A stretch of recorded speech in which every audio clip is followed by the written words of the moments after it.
day, everyone! So, pagka-amazing sa Ginoo, wala ko nagdahom nga nanatadari karon sa episode 5 sa atong journey aning Salmo 23. At kung inyong nabantayan kamo nga nakalantaw gikan sa episode 1, 2, 3, 4 sa motivating yourself, sa ni-give, sa trust, and when fear meets His embrace, mas ato yung na-define ang gugma sa Ginoo. Sa iya ang mga katawan, ang gugma sa shepherd, siya ang grabe kadagag negatibo nga sheep. So mga igsoon, natadari sa ato ang episode 5 sa verse 4. So kaning verse 4 mga igsoon, bahino na ito ikatulo. So natay tulo ka episode sa ato ang verse 4. So ang pinakauna mga igsoon is dari taning, yet do I walk to the valley of the shadow of death. Ato anang tungaon gani ang atong topic karong episode 5 unsa to? A journey with my daddy. Kaning episode 5 mga igsoon, masabtan lang ninimo kung ikaw bago pa karon. Masabtan lang ninimo kung mutan-aw ka sa mga previous nga mga episode ani because connected ni siya. Sa episode 4 gani atong nakita nga ang shepherd basta luya na kaayo kay wala na niya nakita ang iyang mga kauban, di na niya makita ang sheep ha. Pag dili na niya makita ang iyang shepherd, mohilak nagmaayo, maparalyze na siya tungod sa iyang fear, magsige na siya hilak nga makakuwag at attention sa predators nga pwede siya patyon. But praise the Lord kay nakauna ang shepherd gidagan siya sa shepherd dayon giuna siya luwas nga instead nga pabaklayon siya gigakus siya gibitbit siya dagan balik nagdali ang shepherd gibutang siya dito sa place nga asa siya na belong, and then balik din silang journey. So mao na ni karon. That's why ana si David, even though murag Balitog dako kay sangatan nga positive thing nga naman tungod kay na-experience niya ang miracle ni Lord. Igsoon, unsa man gali ang situation nga naa sa imo karon, just remind yourself sa mga milagro nga gihimo sa Ginoo sa imo. Kanang moingon ka ba sa imong sakit, kato ganing gikalintura ko, kato ganing kanang nagbalatian ko atong dili ko Kristo, ano nagmilagro gani ang Ginoo. Karon pa ba ka ha? Kato ganing wala kay ko atong panahon nga compromiser ko sa Ginoo. Giluwas man gani kunya nangita man gani siya pamaagi. Karon pa ba ka ha? Nga duol na kay ko siya. Pagkada ko grabe po kaysa natanan og magduha-duha ta siya, di ba? So it's a great testimony nga ana si David ba, or even though, or giklaro niya nga, yes, I have experienced His goodness, mo dili ko magduwa-duwa, asa ko paingon karon, o asa na ko ni ubanan si Lord nga journey karon. And then unsa ni nga journey? Even though I walk through the valley of the shadow of death. Ang walk mga igsoon, every day kita naga-walk, naga-journey sa tong life. Every day we need to grow. Ana pa si Smith Wigglesworth, one of my favorite author mga igsoon. If dili ka mo grow sa isa ka adlaw, you are a backslider. Hala, delikado kay sa kananin. So you need to grow every day kay na basin tawagon ka ni Smith Wigglesworth og backslider. So, asa walk, then sunod through. Pag mo yung through mga igsoon, mo pasabutan na muagi ra ka ana. Dili ka magpunduan. Sa imong problema mga igsoon, sultian ta ka, agian ra nimo, di na nimo punduhan. Sa lalaki nga nagbuak sa imong kasing-kasing, sa babae nga nagbuak sa imong kasing-kasing, feeling nimo di na ka move on. Kay pastor, dugay mo kini kay kuan ba ka nang 5 months ni 5 years na nimo nang lisod kay move on. I'm telling you mga igsoon, moagi ra ng imong pagbati. God will heal you in Jesus name. So, kaya padayon ta. So, through the valley of the shadow of death. Pag moingon kag valley of the shadow of death mga igsoon, nganong gitawag siya valley of the shadow of death? Bigod tungod kay ang location ana nga time mga igsoon anang valley of the shadow of death. Natung-an na siya sa duha ka cliff, duha ka panghabog isa nga tanan. Nga di sa ilalom ana dili makita sa sun kay lagi ni nakatabon and gitngit kay nga place, that's why gitawag siya shadow of death. Ana nga place mga igsoon, daghan kaayo gahulat nga predators ana. Not just the predators, but also the bandits. Kaning mga predators nga nag-ingon ba, katong panahon nga luya kay kasangatan, katong panahon nga na-paralyze ka, sayang lang kayo kay naunhan ko sa imo ang shepherd, pero karon mangita na kung pamaagi nga mapatay ta ka, mangita na kung pamaagi nga ma-destroy ta mo sa inyong unity, nga paghadlukod na mo, wanang mo kalit lang, pop-up kalit ang kanang lion, kay ikaw nga talawan mo, dagan ikaw magkalisan ka, nga mawala na din ka sa flock po dayon kitalawan lagi ka. But kani si David mga igsoon iyang giklaro, though I walk to the valley of the shadow of death, kana moingon siya ba, bisan pag magpakita ang lion na kog tiger, di gid gumadok mo pa dayon gyud kog baklay, bahala na sila nga naman. I know that I have my shepherd, my protector, my defender, the great I am, and if I am with my shepherd, then who can be against me? Wow, pagka-amazing. That's why ano siya, kalmado kayo si David. Linson mga igsoon, bandits, bandits nga pwede mo steal sa mga ship, mga igsoon. That's why anagan ng John 10:10, for the enemy comes to steal, to kill, and to destroy. Muna ang mga pamuhat diha sa kanang during sa ato ang shadow of death nga moment. You know what, mga igsoon, na kay shadow of death moment, mga igsoon. Grabe, pastor, uy, naganay ko ngit-ngit na pagkaaway mo pag magpanghilabot na ko. Grabe, pastor, sa panahon nga grabe kayo ko kalisod. Anang panahon, pastor, nga naka-experience ko nga grabe kay na ako ka-down mo po ng time. Duot kong maayo sa mga tao nga nag-expect ko nga mutabang ko pa. Una pag nga nag-judge na ko. Kanang feeling bitaw, pastor, nga grabe na kong share sa ila. And just one weakness nga ilang nakita sa ko, alayo na kaayo ang ilang paglantaw sa ko. Grabe yun. Sa panahon, pastor, nga na ako sa shadow of death sa akong life. Kanang moment, pastor, mga grabe na akong Bible study, grabe na akong share sa ila, disciple na ko sila, and then nakita lang nila, pastor, ang something wrong sa akuan. Di ba, pastor, naman tayo weaknesses? Kanang mga nga feelings mo ba? Why is it, pastor, nga ang ako na yung sala ang ilang nakita, nga nalimot na sila sa akong gihimo sa Ginoo. So, you really need God. Nakasabot ko nimo. I've been there. But trust me, it's not about their judgment. It's about how God wants you to continue living and serving Him.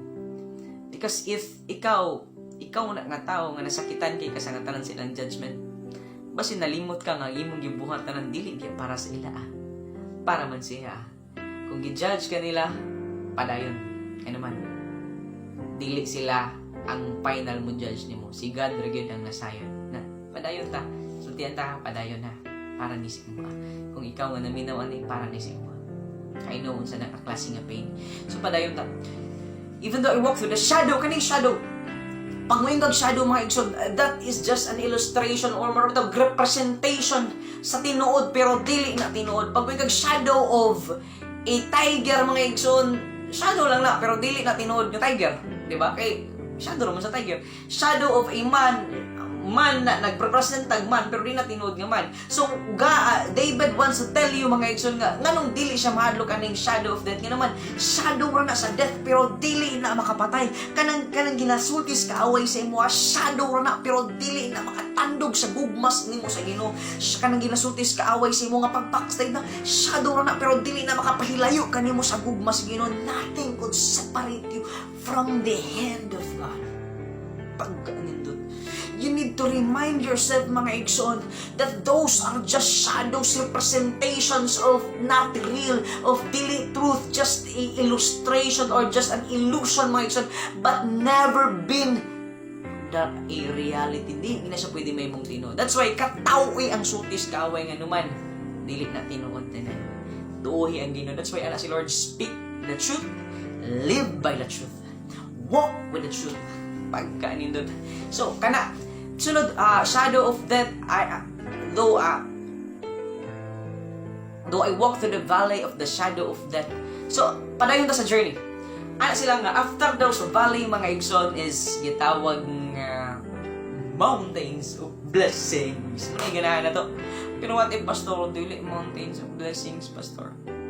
What if after kay naka-experience ko, pastor, kanap itong after sa akong great shadow of death, surprise ko kay ang sunod, pastor, kay sa akong journey ni Lord, kay mountains of problems man, mountains of persecutions man, mountains of kanang agony and burnings man nga patago, pastor.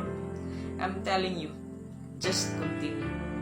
Because it's not about what we feel and what we kanang what kind of emotion nga nag-exist o kakapoy o sa nga madawatan sa itong flesh ang kanang importante. Ano man, kabantay mo anang concert, mga igsoon, na ay artista na si Coco Martin ang uban magdasok pag yun nga usay, mga igsoon, imong matapad kay bahog ilok, pero nganong dili man ka mo uli nga baho man ang ilok imong tapad. Ano man, kay wala ka nag-focus sa iyang kabaho, sing ilok bahala tinuod nga baho na kayo, nag-focus ka sa opportunity nga makita nimo si Coco Martin sa distansya kayo gani wa kailan nimo. How much more ang Ginoo, mga igsoon? Murag laparo kay sa Ginoo na naka-feel lang kag pain, naka-feel lang kag nakita lang nimong yes na ay mountains of problems, nakalimot na ka sa opportunity nga ako nga way maker imong kauban, miracle worker imong kauban, great healer imong kauban, great comforter encounter imong kauban the King of Kings and the Lord of Lords, imong kauban the Creator of the heavens and the earth, ang imong kauban. Di imo na kung biyaan ani nga journey, wa kay salig na ko. Asa man importante? Concert ni Coco Martin o journey nimo with me, with your daddy. Di man ni Igsoon, laparo kayo sa Ginoo para ninimo. Kasi abin mo okay kaysa natin. Para ninimo Igsoon, laparo kaysa nga tanan sa Ginoo magsikag pagutbot tungod sa kasakit nga imong na-encounter nga wala man lamang ka nagpasalamat nga anang imong na-encounter nag-uban-uban ka sa gipangayo mga Igsoon sa katawhan nga wa nila na sinati mga Igsoon. Ang presensya, ang gugma, ang katagbawan sa Ginoo ang imong kauban permanente. Sakit pamalandungon nga sige rata ug pagutbot without realizing dako kay sa nga tanan og oportunidad ang yatag sa Ginoo sa imo. Igsoon, lipay na gani kita sa nga tanan nga makita tanang mga artista bisag wa sila kay lasto. Kana pang makauban ta mga Igsoon sa pinakalabaw pa sa artista din nakailaog na higugma pagid sa tuwa. Inuwat aning imong journey pag naana ka pastor, naana lagi ko aning mountains of problems. Ang sulting Lord sa imo na continue lang. I know lisod kaayo ni sa imo. But I'm doing this for your own good. Ako ning na-share mga Igsoon, ako ni-share sa inyo. Ang giraffe nga mama nga giraffe kapalo mo. Pag manganak na siya, ang iyang anak mga Igsoon pag makita niya nga 5 meters na ang pagtindog, yan ang ipaanak nga matumba na po ng anak. Dayon patindugo na po niya, itumba na po niya. And then pag makita balik-balik ang process nga sa man nga mama nga imong paskita ni anak nga makatindog na gid ang anak kablumon sa iyang buhaton mga Igsoon, sipaon niya ang mga tiil sa iyang anak ka giraffe para matumbag balik, matumba. Hantod mga Igsoon, nganong inana ang process tungod ba kay dili love sa iyang mama nga giraffe ang bata nga giraffe no. Tungod na sa love ngano yan nagibuhat ngano man sa wild mga Igsoon. Lami kaayo para sa ubang tao, sa mga predators, sa tiger, sa lion, sa fox, mga Igsoon, ang baby nga giraffe. That's why ang pagtulunan sa mama nga giraffe as much as possible, makabalo sila nga mo paspas sila og tindog, paspas sila dagan para sa ila ang kinabuhi, para dili sila mapaingon sa kaway. The reason why allow ni Lord nga after this kind of valley of the shadow of death, naaday sunod nga mountains of problem nga naman, for you to realize nga iya akang gilove and iya kang gitrain nga mahimong isog ka mga Igsoon nga when predators come. Okay, gid ka. Kung ikaw giraffe, kaya gid nimo mga Igsoon, inaana kan ka-love ni Lord. Si bagutbutan lang kita pag naay pain, but you know what, dili man na i-allow ni Lord pag dili na kanang para sa imo ang kaayuhan.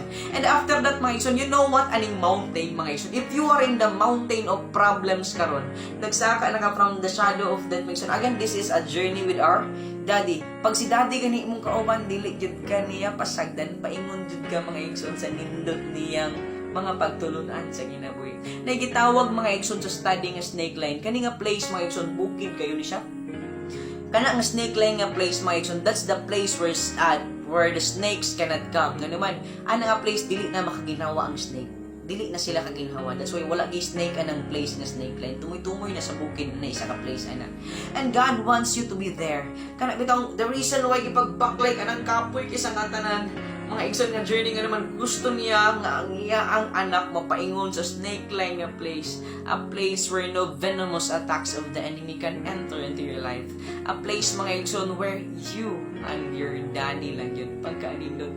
Diba kung ako mga Igsoon, kung ako'y pinakanindot nga place mga Igsoon, it's in the top of the mountain while kanang having kanang grabbing nga hangin lamig isa nga tanan and with the most special person sa akong life. And as karon si Lord ang pinaka-special sa ako. Nindot kayo na magtapan nindua sa akong daddy. Nasa snake line, walay pamuan sa kaaway. And then mag-ingon lang yun ko, Lord. Thank you for allowing me to experience that kind of valley of the shadow of death. For allowing me to experience that mountains of problems. I'm telling you mga Igsoon, maybe you are suffering from great pain sa imo ang journey karon. But when you have your journey with your daddy, I'm sure mga Igsoon, paingon gud mo sa snake line. And after that, maka-date na mo niya. Hallelujah. maka-feel na gid mo intimacy niya. Lord, like it is you and me alone in this place pag ganito. Again, atong topic karon is a journey with my daddy. So this is Pastor Jay telling you, when you pray, everything will be okay. To God be the glory. Salamat kayo mga insan.